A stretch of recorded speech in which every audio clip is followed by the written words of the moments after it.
Lord be with you. And also with you. Thank you. Those are the same words that Thomas Merton said to his novitiates at the Abbey of Gethsemane in Kentucky, only he said it in Latin. And I can't say it in Latin, so I said it anyway. Thomas Merton, I have a boatload of stuff here, and I'll probably get off the subject just a little bit. My students will say, because in some ways, or many ways, Merton's path to the monastery and ordination is similar in some ways excuse me, to my path. But I think it's his path in life is similar to your path too, because he went through things that you have gone through. I'm making an assumption here, and some of them good, some of them not so as good, some of them really good, as that's what life is made up of. And because he was that kind of a person, he was a real person all the time. So him in the monastery was like I can't think of the analogy, but he was strange. He was a stranger in a strange land in many ways, even though he gave his heart and soul to the monastery. When he was a kid, as this material I gave you will point out, his folks were painters. His mother was from America, and his father was from New Zealand. And they would always go to Europe to paint. Hi, come in. This is for you. Oh. There's a slight fee. Oh, wait. Put it on the card. Wait, Oh, this may have a lucky thing, a free car wash. Oh, I can use that. I just got sold out. I didn't even, I ran off 30 of these ago. Says, you're never going to have 30 people. I know. Next time you see Dolores, please remind her. Jack was right. I never hear that. Anyway, he was an orphan, really, at age 15. His mother died when he was 6, his father when he was 12. Oh my God. And so he was just sort of footloose in Europe. He backpacked all over the place. And no matter what country he was in, he was drawn to cathedrals. Well, he's in Europe.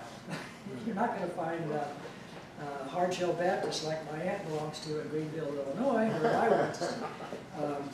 Don't ask me what a hard-shell Baptist is. It's a soft shell, right? My aunt, soft shell. My aunt said, if you have to ask, you ain't one of them. And that gave her great comfort. It gave her great comfort to hear about how many people were going to hell. And the first time I told her, so many times I did, that I want this or I want that, she said, people in hell want ice waters. And I took that into teaching. I said that to CLU. Many students who come up and says, I want an A. I said, people in hell want ice waters. They said, what does that mean? Never mind. Anyway, he was... Is that one of those diversions? Yeah, just take this and just... he was drawn to the churches, and he was drawn to the solemnity of Catholic churches, cathedrals, the painting, the music, of course. And so at an early age, he was feeling that. And I found that as I went along in my Merton studies, that was a very interesting kind of path for him to take, because he was in a monastery where you didn't speak, everything was sign language at the time. You got up at 3:30 in the morning, went to bed in Kentucky heat at 8 o'clock, and it was light till 10. Sometimes they slept in a coffin or two or in a hard board. I mean, it was the Marine Corps of orders, the Cistercians, that Merton finally became.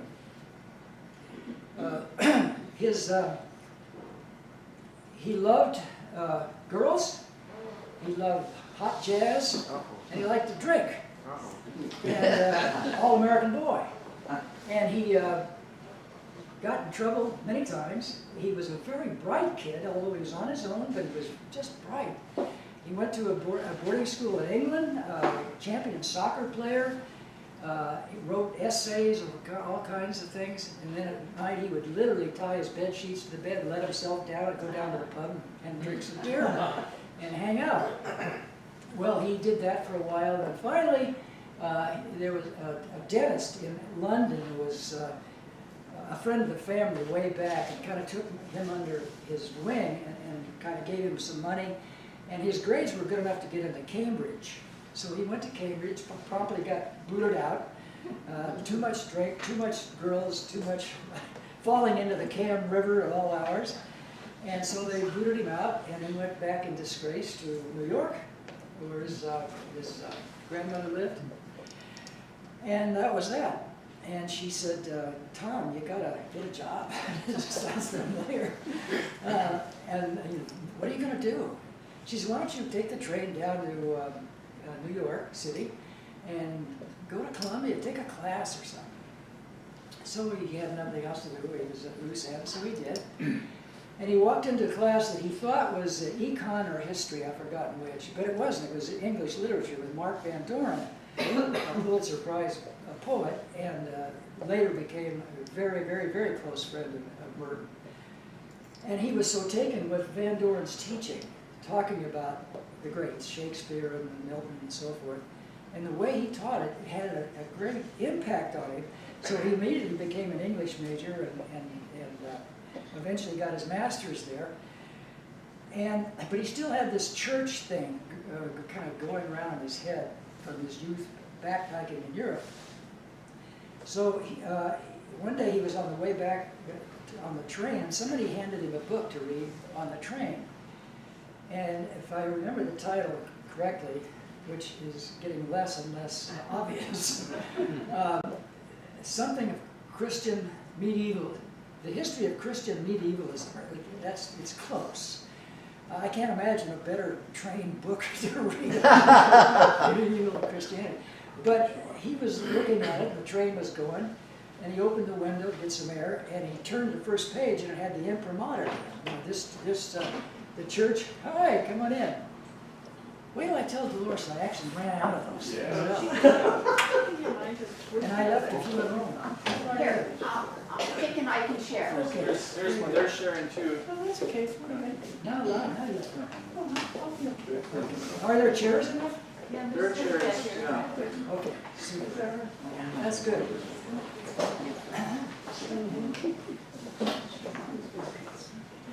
I think rather than the car wash in here, I think it's the bottom of your chair. Some chair in here. You can check that. We gave Anyway, where was I? Oh, he's reading the book and he saw the imprimatur at the cross, which means this book has been found to have no bad theology, in essence, what it means. So the cardinal stamps it, and it means you're a good Catholic, you can read the book. And Merton said, well, heck with that. And nobody tells me so he started to throw the book out. And he literally couldn't do it. You know, anybody who likes to read, and is a student, somebody gives you a nice big leather-bound book. So he read it, read in it, as he went up to Douglas in upstate New York. And that had an impact on him. He said, what is this all about, this theology? So he got back to school, and he went down one day to the Corpus Christi Church, a little Catholic church around the corner from Columbia. And he walked in there, and he was taken with the solemnity, the quiet. People were in everyday work clothes and praying and on their knees, some of them. And he thought that had an impact on him, that these people were there not out of any kind of an obligation, but something that they wanted to do, to be on their knees or not, and pray. It was quiet. And once again, something was stirring in him. And Merton was very, what's the word? Had a quick trigger in all kinds of ways. He would make snap decisions. If something happened, he said, I want that. Just one thing's all it took. So he saw Father Brown. Yes, that was his name. He said, I want to be a Catholic. Father Brown says, whoa, not so fast. So Father Brown went in and brought out a stack of books. He says, take these back to the university and 2 or 3, 4 months, come on back and we'll talk about that. In 2 weeks, he had read them all. Oh, God. And he says, I read them all, I want to be a Catholic. So we baptized him on the spot, he was Roman Catholic. He graduated from Columbia. Interestingly enough, his thesis, I don't know why I say interestingly enough. I know it's interesting. Sounds academic. Okay, thanks. He wrote his thesis on conversion of the English poet Gerard Manley Hopkins, great poet, who was converted and received into the church by who wrote Apologia Pro Vita Sua, explanation of my life. Help me out, somebody. One of my favorite guys. Oh, Newman, John Henry Newman, Oh, yeah, great yeah. English Catholic. Anyway, he wrote about the conversion, and then Newman himself was converted. He was, of course, an Anglican, and had a big breakup in Oxford, called the Oxford Movement. And my students said, why is it called the Oxford Movement? I said, because they had moved out of Oxford. The profs and students got up and walked out because they had come to an impasse about theology. And Newman, who was a theology prof and preacher, had come to the startling conclusion that the via media, the middle way that Anglicanism says they are, they're not Protestant, they're not Catholic, they're this, and he came to the conclusion there is no middle way, and he became Catholic. And of course he had to go. And it sort of reminded me in sort of an odd way of the Missouri Synod years ago when there was this big breakup in the Sem, and a lot of the students and professors left the seminary in St. Louis and became Seminex, seminary in exile. And for a while they had their office in the gym at St. Louis University, and the profs would just back their chair up and the desk against the wall under the hoops, and that was their office for a while. And their logo, which I used to have, is a stump, a dead stump with a little green sprout coming out. And that was Seminary in Exile, which became, the rest is history. Anyway, Merton was graduated, went to upstate New York, St. Bonaventure to teach, but he wanted more. And somebody said, why don't you just quit ragging on me with all these questions? Why don't you just go join an order? Merton says, okay, how do you do that? He said, well, I don't know, you'd make a good Benedictine, their moderation. I think that he was talking to the wrong guy. He didn't know it until then. So Merton said, okay, he said, well, write a letter to Father What's-His-Nose in New York City, tell him who you are, you want to come on down. So he did. Wrote it, and they wrote back, said, send us your life history. So he wrote everything. And he said, be frank, say everything you want to say. So Merton spilled it all and mailed it to New York City. About a month later, he gets a card and says, come down, let's talk. So Merton went in, and the priestess, I think it was a Jesuit, not a Benedictine, and he was sitting there going over Merton's thing. He says, I see you did this several times. Turn the page, and oh yes, and then there's this. You did this? Oh, you did. And then there's this, and the myth that comes out of that the priest was sweating bullets because good priest, he hadn't read this kind of stuff in a long time. And Merton felt great because he had relieved his spirit. Everything, it's all out there. I feel great. And he's killing this guy. So the guy says, I don't think you're not quite ready for us. What do you think? So Merton went back to Bonaventure and he told his friends, he says, they don't like me. And his friend said, I'll tell you what, there's a monastery down in Kentucky. You're not going to like it because it's the Marine Corps of monasteries, the Cistercians. And you see OCSC after their name. It's Order of Cistercian of the Strict Observance. Not just Cistercian, but the strict observance. Years ago, many years ago, all the monasteries went through a lot of upheaval in France and in Europe. Some of the monasteries became so powerful and so rich, they owned land, they owned people, they built the city, belonged to the monasteries. until finally several people said, this is not what a monastery is supposed to be. We're not supposed to own things. We're supposed to do penance. We're supposed to pray and do with little and all that.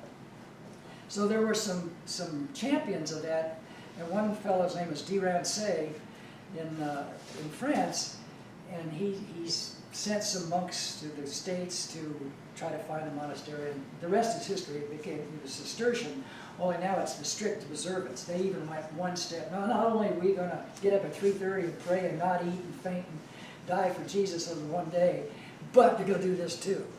Just really, it's a very strict, no talking, all sign language, and hardly any food. Merton fainted more than once. And he would say that they would get these, after Merton had become a priest in the order, he'd watch these young kids come in, 17, 18 years old, off the farm in Kentucky, and ready, pork chops and chocolate cake like I was raised.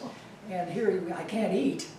And then he just faint dead on because they weren't getting enough food. And he would say, what are you doing this for? I says, well, I'm this for Jesus. And Merton said, Jesus didn't want you to faint. He wants you up and doing something. So that was Merton, and he ran afoul of the folks there in the monastery in many ways. Anyway, he went down there and stayed for a couple of days, came back and said, that's for me. It's the hard life. I want to give everything. So he wrote to him and said, can I come down? I want to join you. They said, come on down. Never mind your biography. Come on down. So he went down to Kentucky, which is just south of Louisville. He knocked on the door, and Brother Gatekeeper opened a little thing. And he said, what do you want? In better words. And he said, I've come to, what are you looking for? He said, I've been looking for God. And the fellow stared at him like he's heard that a million times. He says, you're here because we've prayed you here. Merton liked the sound of that. So in he went, and there was another fellow that wanted to join the order, just the two of them. And as soon as they got in, Brother Gatekeeper handed each one a pail of sudsy water and a scrub brush and said, see this floor here? Stones? It's dirty. So they got down on their hands and knees for 4 hours and scrubbed and wiped and washed and scrubbed till it was clean. Merton loved it. There was something that he needed to do in his own life to give everything to God, even though he knew part of his brain was telling him, God doesn't want this necessarily, but I want it. Is there a problem there? Well, it was a problem for Merton his entire life, as I think for most of us. I want to do this, but is it necessary? Well, no, maybe it's not necessary, but before you know it, you've tied yourself into knots trying to figure it out. So Merton stayed on, and he was there 27 years. Never traveled except to go to the hospital 3 or 4 times. And he became a priest after 6 years and made solemn vows. And he became a priest, and they made him master of novices, and he would teach the young kids. And in the monastery, you take on, they give you another name. His name was Louis. The kids called him Father Louis, and they called him Uncle Louis when the abbot. I don't know how you say that sign language. And then he would say the abbot is a fink and the food sucks. They had all kinds of ways to talk. Now they can talk. But they don't talk much. In fact, if you go down there to visit, and you're welcome to do that, they have a retreat house for about 30 people now. You can go down there and stay. And it's beautiful, 2,000 acres of rolling hills in Kentucky. And they make, the way they make money is through fruitcakes, which is loaded with Kentucky bourbon and other things. And they sell fruitcakes all over the world. So anyway, that's Merton, and he finds himself in this prison. It looks like a prison when you come around the corner. It's this big old forbidding-looking building. And that was it. And then he's there. But what is he doing there? He's being Thomas Merton, who was always searching, always pushing. And immediately, and he was a writer. He had written things before he ever got out of school, and up at St. Bonaventure, and he kind of gave a lot of those away. And he had kept one book called My Argument with the Gestapo, which is a strange, bizarre book. He was backpacking in Germany in the 40s. It was kind of a chancy place to be. And Anyway, he's writing in the monastery, and the robes are big, they have big sleeves, big things that come down like that. And he always kept the notebook in there. And he just kind of take it out and write. Finally, the abbot said, "You're here to pray, you're not here to write." And he said, "Yes, Father, I'm sorry, mea culpa." The abbot would leave me and take, the abbot tells me not to write. Well, he's writing, abbot told me not to write. And so he would write down everything. In addition to his 60 books, he wrote thousands of letters to kids, anybody who would writing. I wish I had written to him but I didn't know about it. But early in the 50s, I did. Somebody said, "Have you read The Seven-Story Mountain?" I said, "Never heard of it." I said, "Why don't you read it sometime?" So I did, and it was the most influential book I ever read. It is an absolutely smashing book. Second favorite of mine is The Sign of Janus. This was written after his first 5 years in the monastery. There are hilarious parts in there. There are sad parts, but everything he did as a human being, trying to give everything to God and be a good monk, is in here. And in Merton's style, which is down-to-earth style. I was telling somebody last time that at CLU I taught Merton for about 25 years, sometimes a class by itself, sometimes just as a section of freshmen. And I'd take the kids to Mass at St. John's in Camarillo, so they have some idea of what Merton was all about. By the way, they always loved Mass. There's an old church at St. John's, very old concrete church, and you sit in pews facing each other with the altar in the middle, and they like that.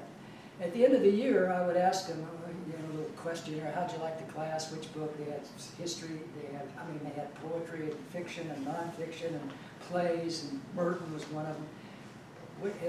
For 20 or whatever years it was, Seven-Story Mountain was their top book. For all those years, topped everything they read. Here I'm trying to pour poetry down their gullets night and day, and I spent maybe 2 or 3 weeks on this. Because they recognize this guy is a searcher. He's looking for something, not trying sure how to find it, or even what it is. So he,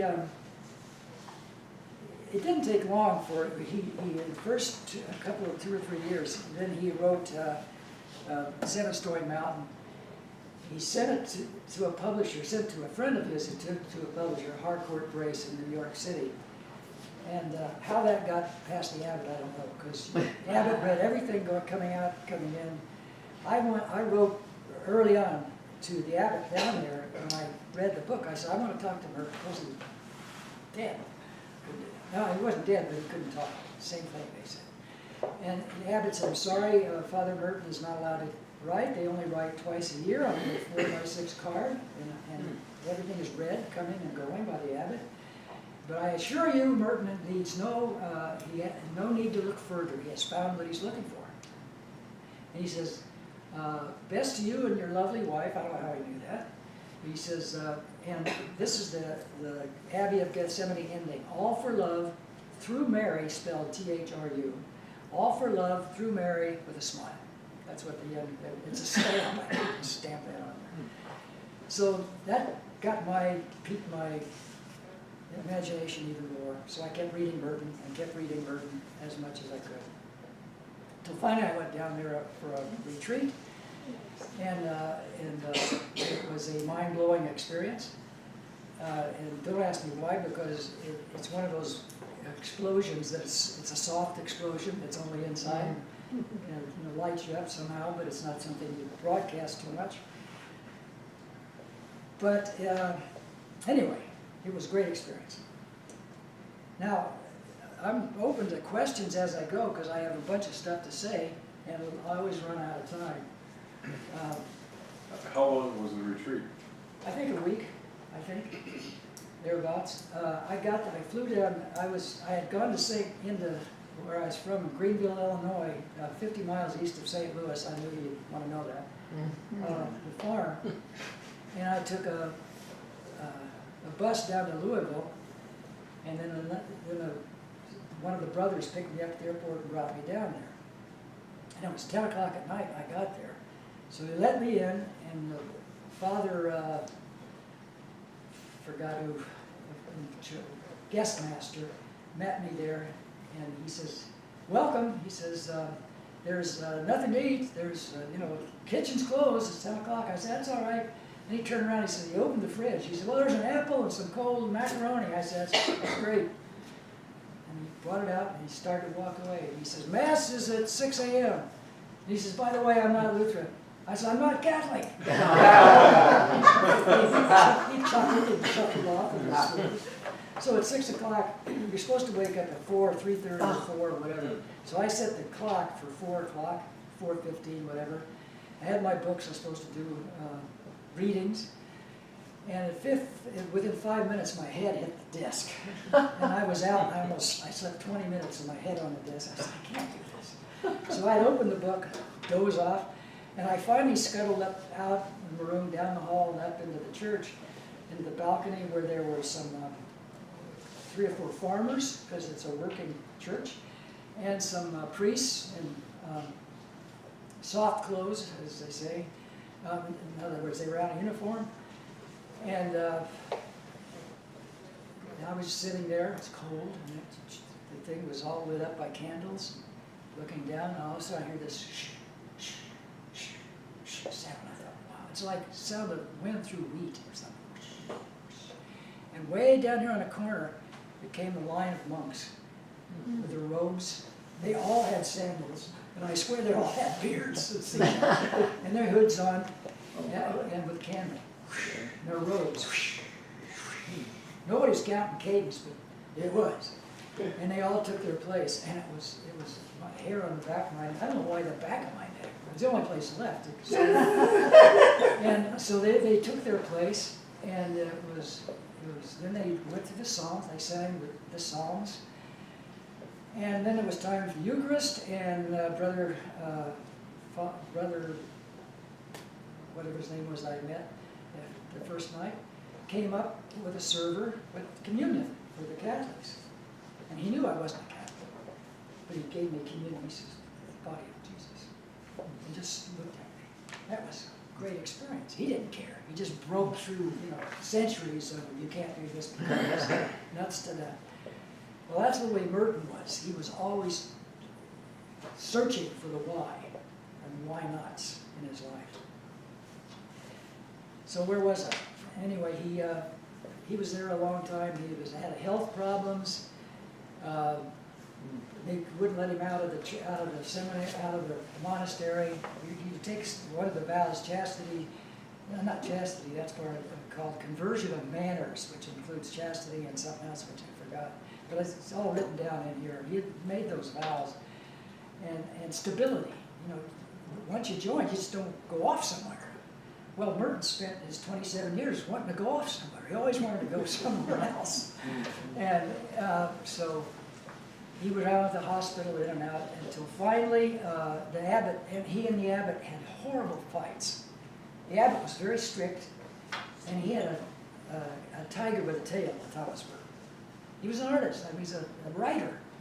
He had drives the abbot didn't have. Or maybe he did.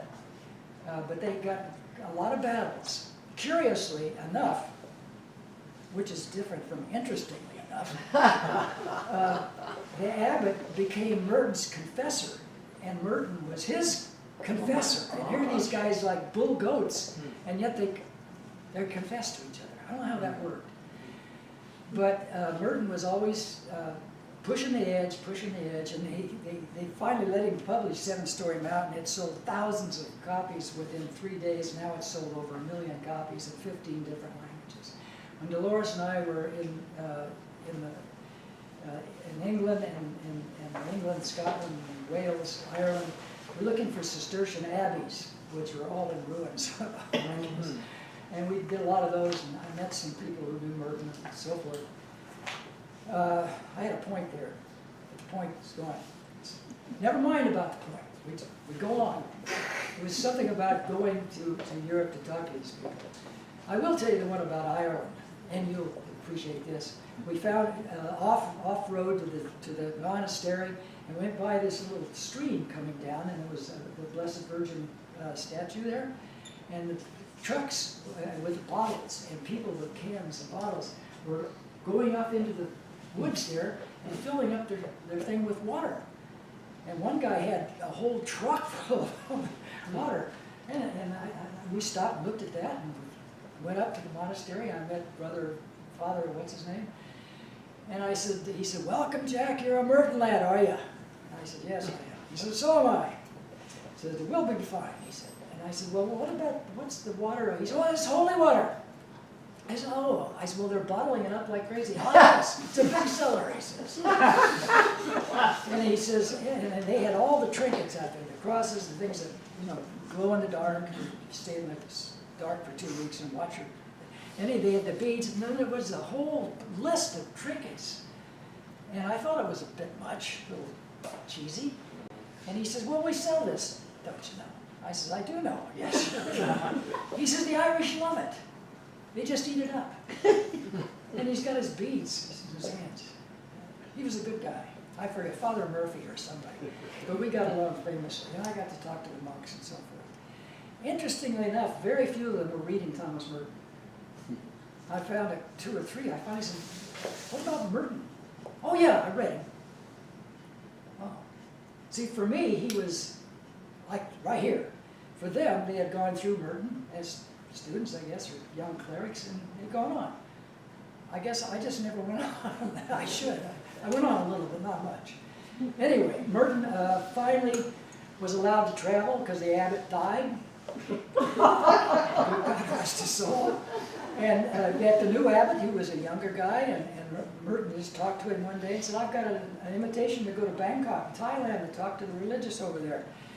And that's all he said. And the abbot says, you want to go? Merton says, say what? You want to go? He said, well, yeah. I said, go. So Merton went out and bought his Catholic black suit with a collar and got on the plane and got off in California. He didn't get very far.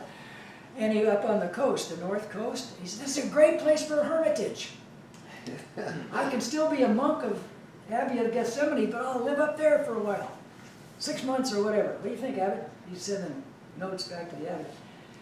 And then he would go, he went to Alaska. Oh, great place for a hermitage. I can see myself there, out in the boonies.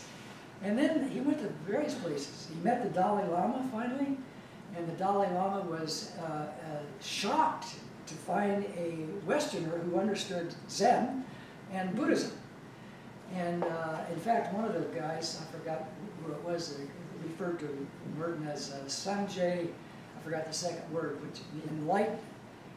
And as Dalai Lama said that he had never met a Westerner that knew so much about Eastern traditions, which he got in trouble for constantly in the Catholic Church. He said, spend your time in the Abbey, never mind these other bad religions.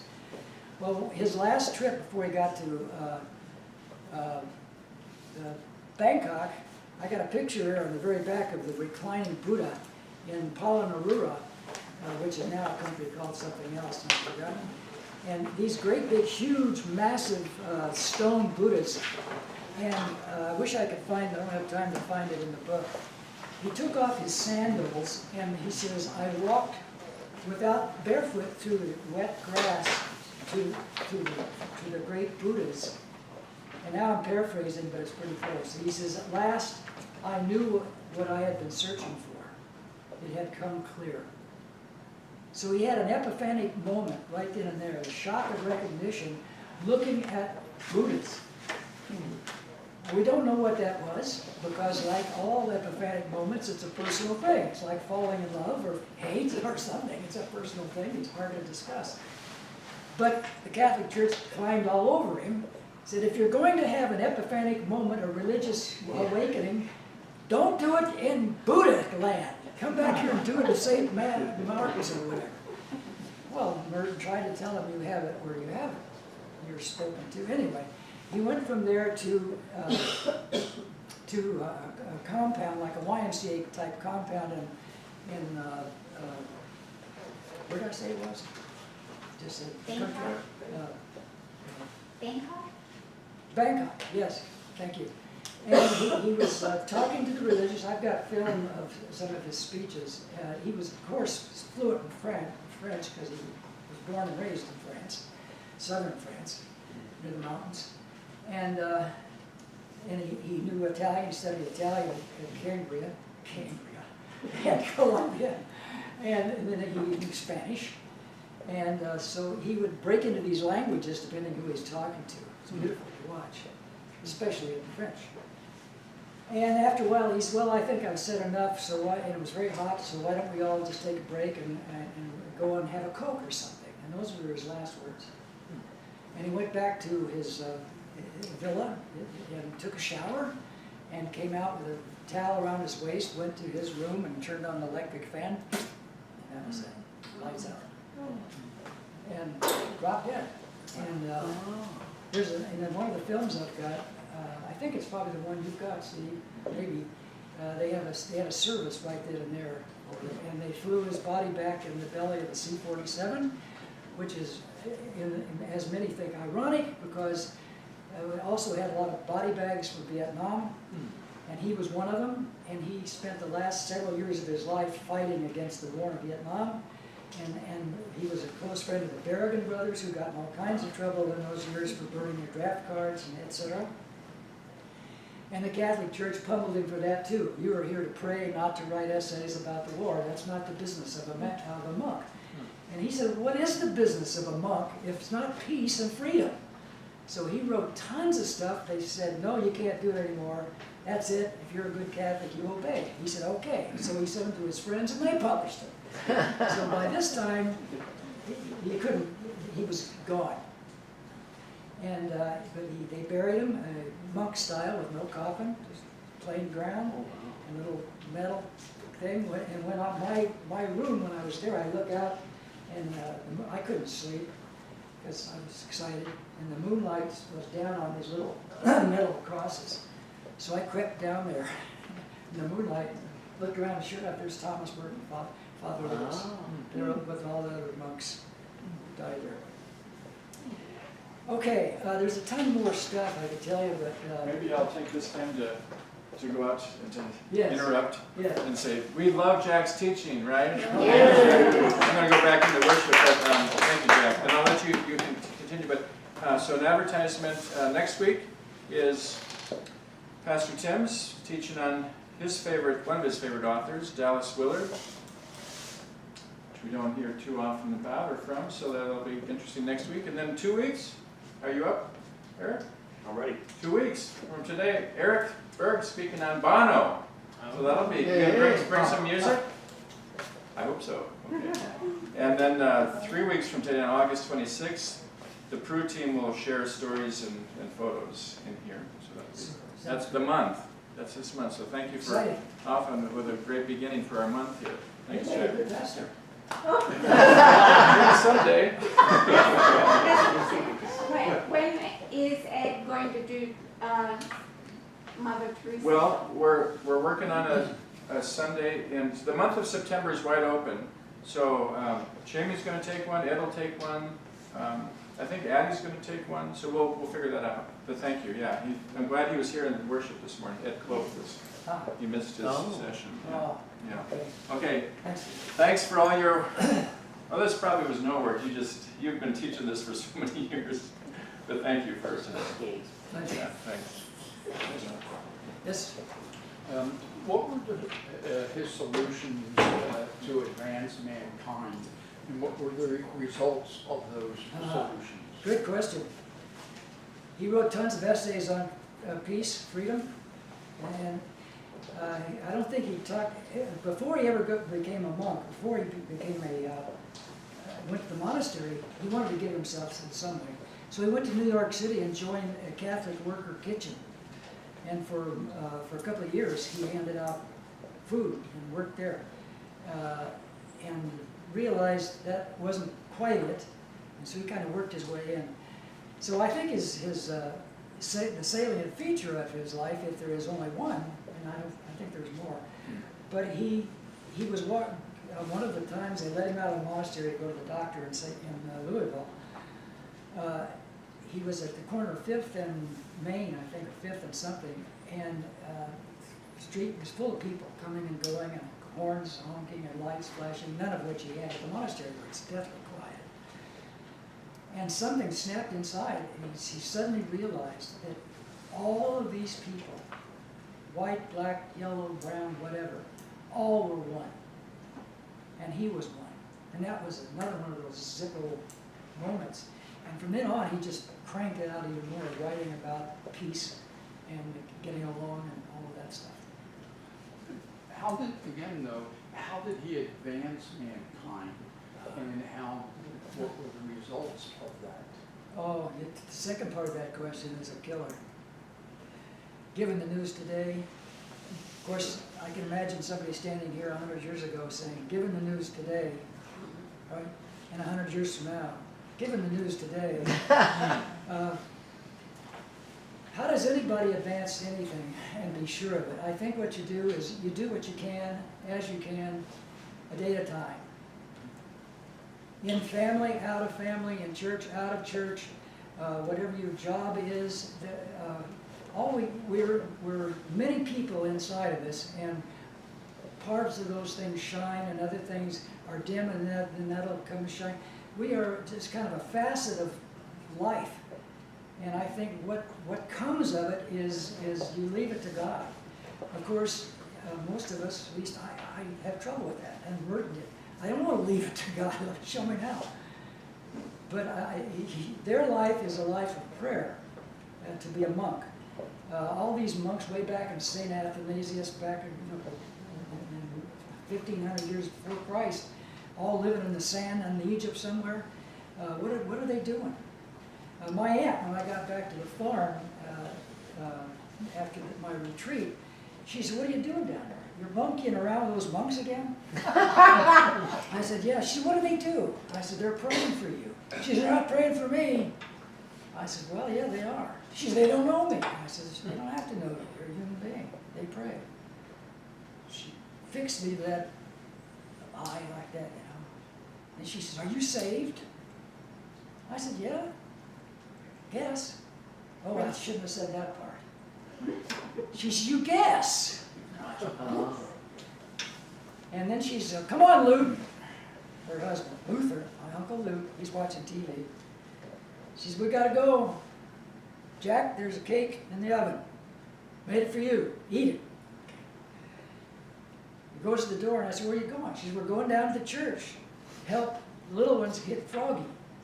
She went through the door. I said, "Help little ones hit Froggy? What the heck is that?" So I spent the evening. They came back later. I said, what were you doing with Froggy? What does that mean?" She said, "Well, you had a bazaar in the parish hall." They don't call it a parish hall in the Baptist church. I forget what they call it. And she said, all the little kids lined up, and we have little mats on the ground, and we sell them little tickets. We give them tickets. We give them bean bags. And we put little lily pads in there and little stuffed frogs. And we, for a nickel or a thing, they get to throw and see if they can hit Froggy and knock Froggy. We egg them on. "Here's a frog, get Froggy." And they have a great time. I said, "Oh, gosh." And I thought, you know, here I've been a week in intensive, I thought it was intensive, concentration. It wasn't academic at all. It was just being there. Silence and prayer and thinking, and all that was religion for me. And all of a sudden, we're gonna help the little ones hit Froggy. It was a religious thing, and at that moment, I knew everything was one, absolutely one. I never had a theological question in my life after that. I didn't care about theological questions. I mean, it's not that they're not important, because I think about them, but I have no worry about it. Everything was one. I know that sounds kind of Zen Buddhist and stuff, but it was just the way I felt and do. Okay, yeah. So I was recently talking with a friend, and she told me something that she had heard secondhand, and they think the cue source for it is Thomas Merton.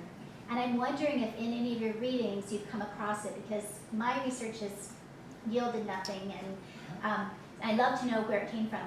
but it was this idea that we're to be like trees and to give off oxygen.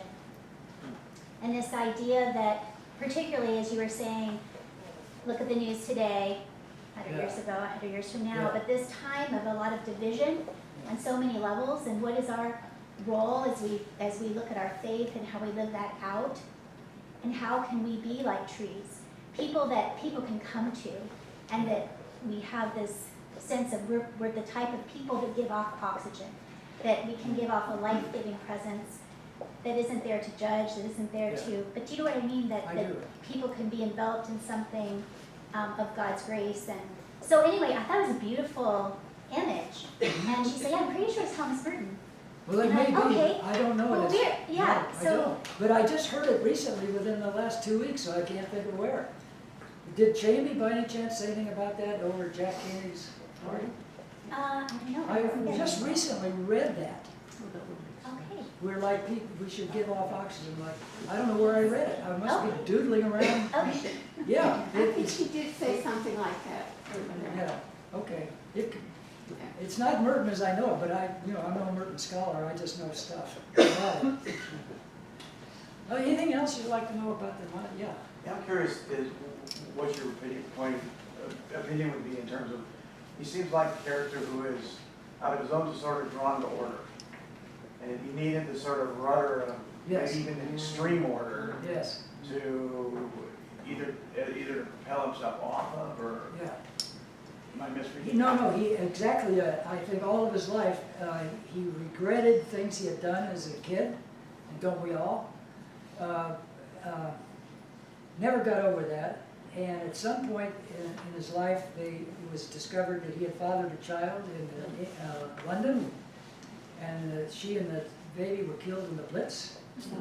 And he set up in his will that they should be taken care of, but this is before he knew they had died, from the money that his books were making for the Abbey, which is considerable. If 1 million books has been sold, and if an author only gets 6 to 10%, that's a lot of money, a lot of fruitcakes. But yeah, and I was reading something out of Sign of Jonas here at the end. He talks about the burnt men, and all the way through his books he talks about, yeah,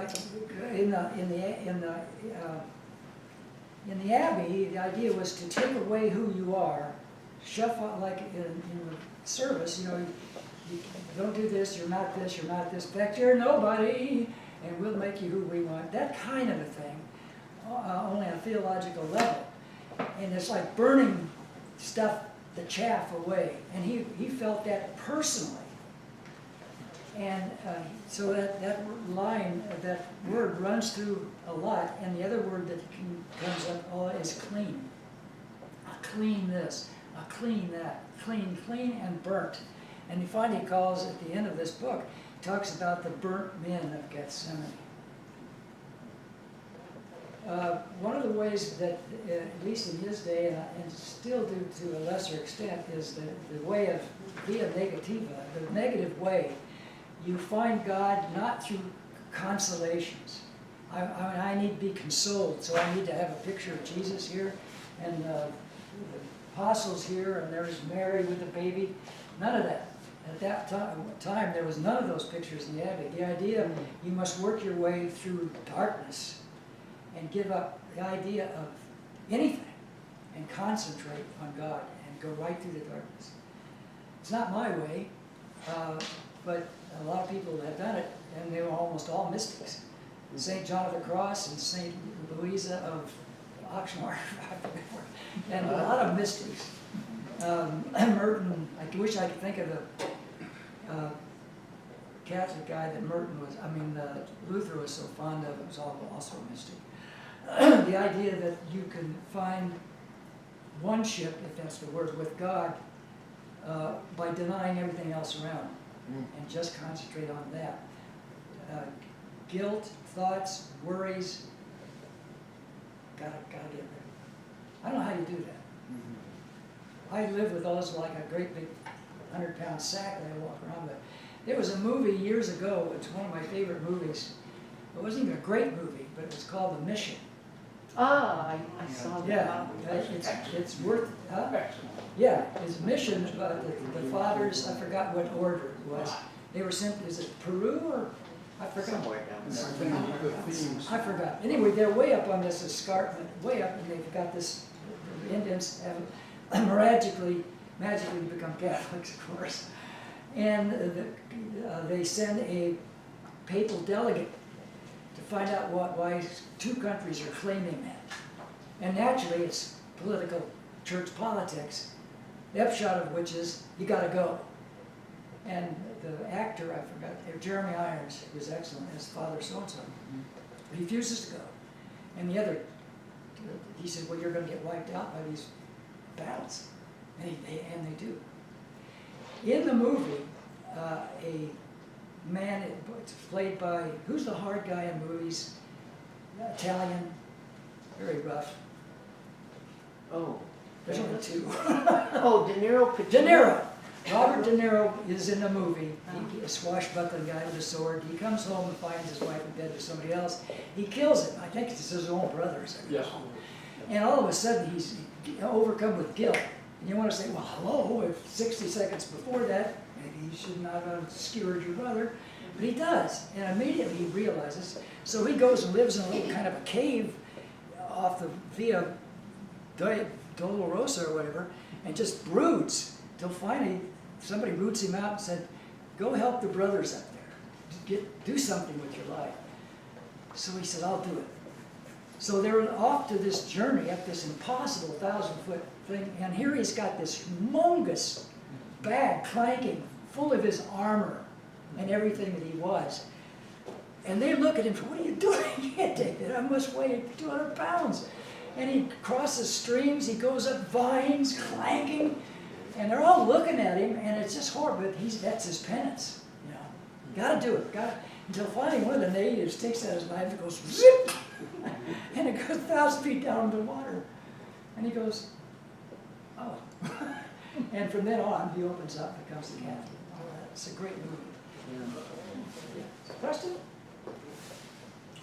With respect to spirituality and his learning, his reflections on life, what were his learnings as a childhood did he reflect on, and as a teenager, and a young adult, and a middle adult, and in his later All of years? that. And how did he reflect on his ancestry with respect to his spirituality? Oh, geez. In 30 seconds or less. Really, yeah, really good. No, that's an excellent question.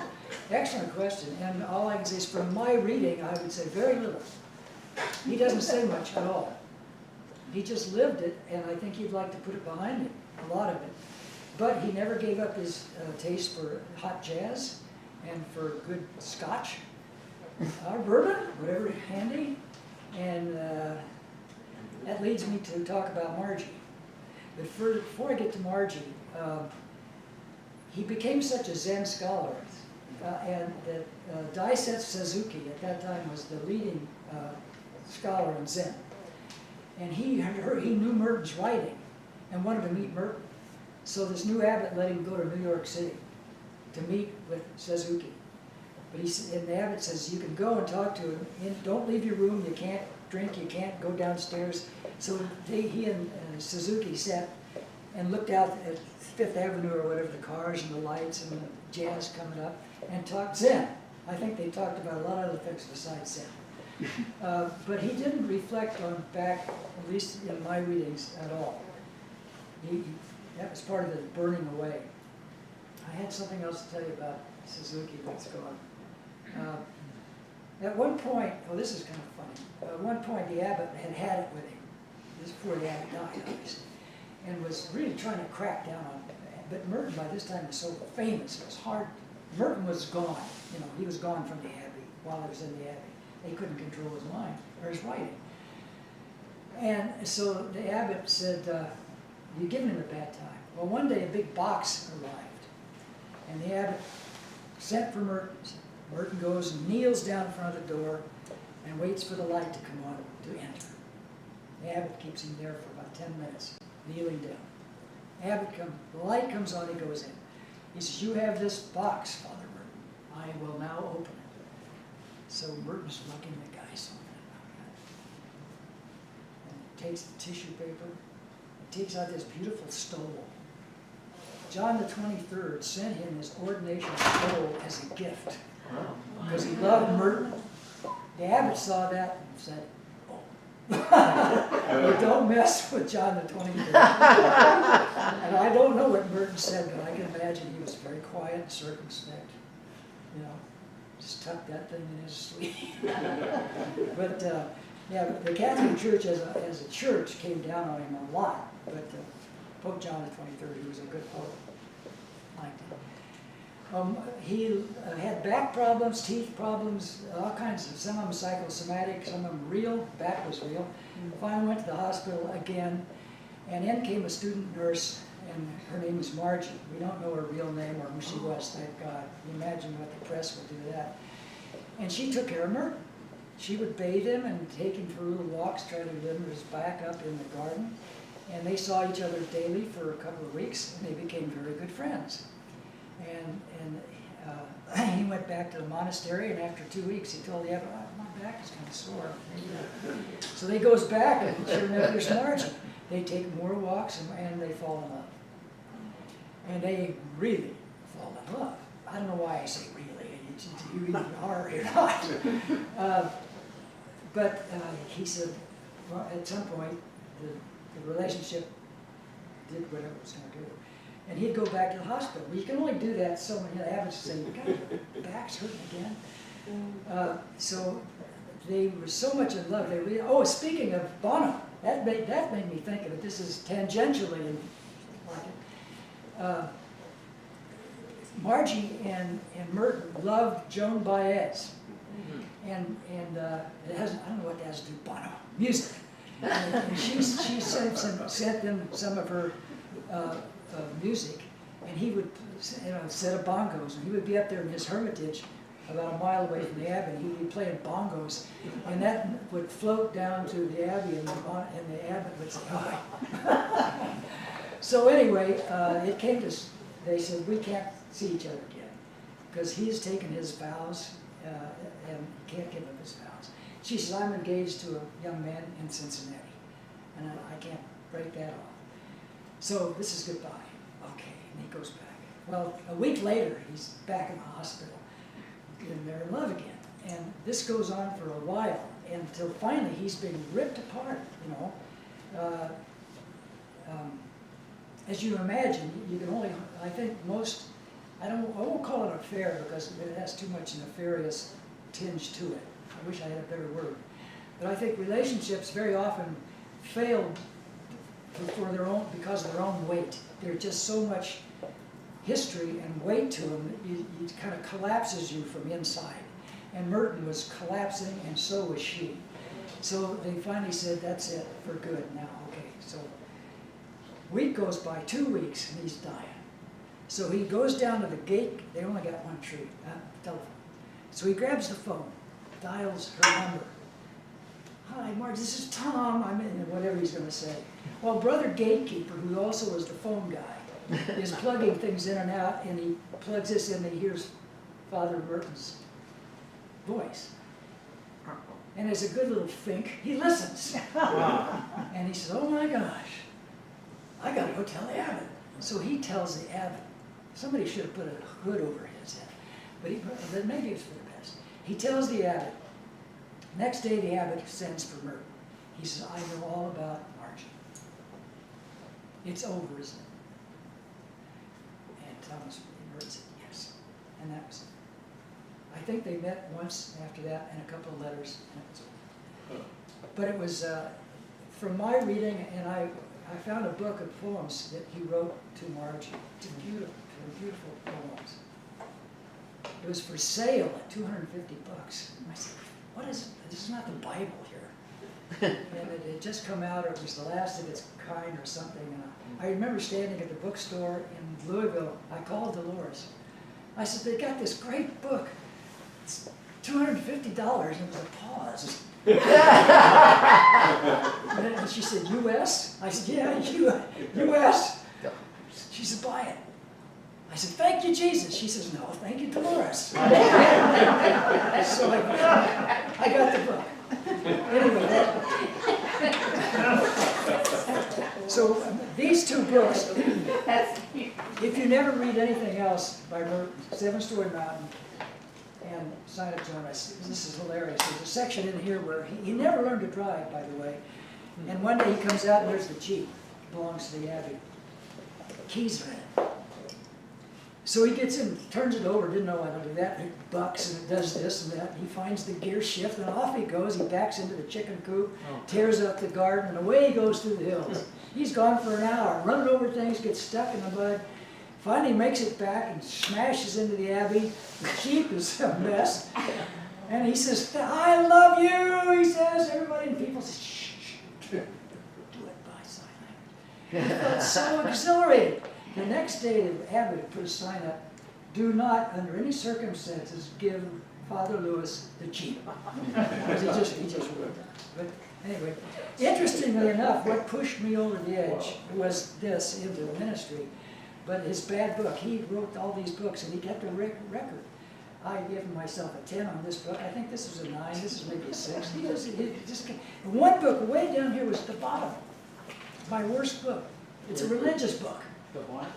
So I read it. It's all religion. I'm not wrong with religion, but it was stuffy. It wasn't Merton.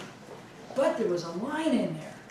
It said, we often know what we want to do or should do, but our will is paralyzed because we realize what we have to be after you make that decision, or what you have to give up, or that kind of thing. And we don't, because the will becomes paralyzed and you can't act. I was in the middle of trying to sleep, and I thought of that, and I almost literally fell out of bed. I said, that's it. I was close to doing something else for the church besides just being a prof, and I said, this is it. Make the jump. And I did. Thanks to a lot of people. Anything else, final? Yeah. What was the one with my argument with the Gestapo? Oh, it's a crazy book that he makes up the meeting Hitler, I think, and what's it like in the Naziville in London at that time, in Europe, in Germany. It's just a strange book. It's nothing like anything he wrote, but it's fun to read. It's just bizarre. It's just odd. Anything else? You all ready to be monks and nuns? Yeah. Well, I appreciate you coming. Thank you. Thank you, sir.